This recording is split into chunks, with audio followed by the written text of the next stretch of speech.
Christine, Laura, what you're seeing behind me is one of multiple locations that have been burning in Kenosha, Wisconsin over the course of the night. A second night since Jacob Blake was seen shot in the back 7 times by a police officer. And what you are seeing now, these images come in stark contrast to what we saw over the course of the daytime hours in Kenosha and into the early evening, which were largely peaceful demonstrations. In the face of law.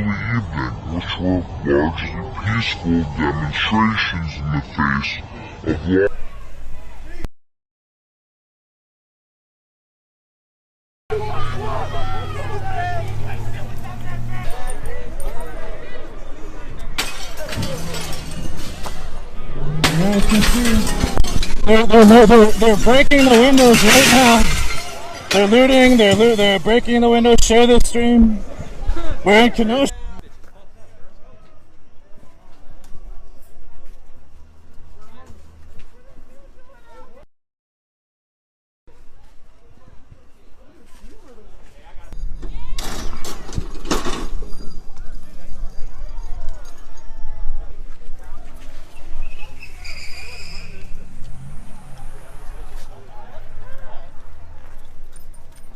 What's happening here?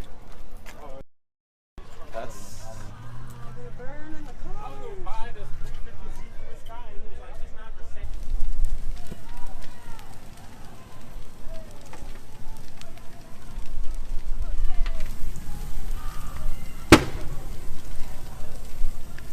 My mic isn't getting it.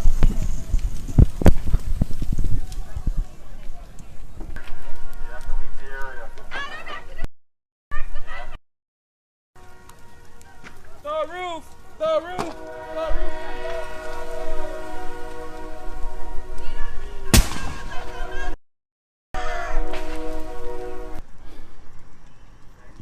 I'm sorry, you can't sugarcoat this one. This is a riot, dude. All day.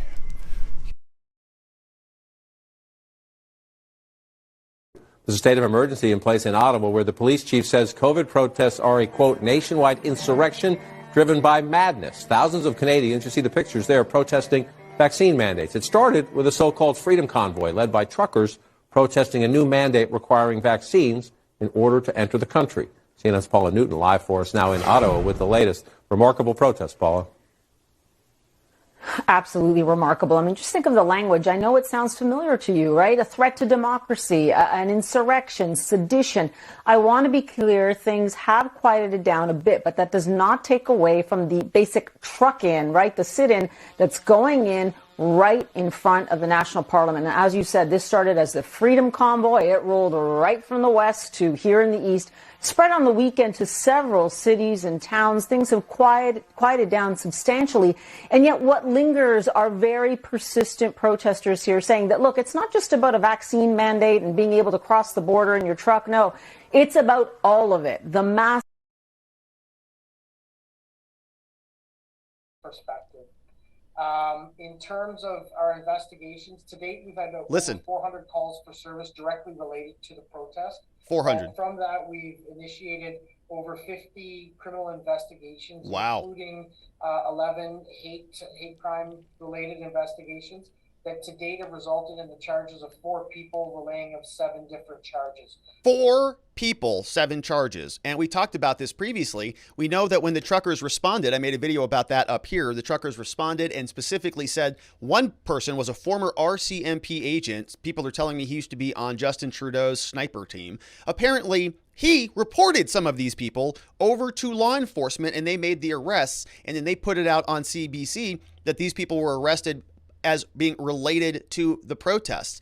7 charges across 4 people over the last 8 days, 2 of which, as we talked about, are from other people. Nonsense.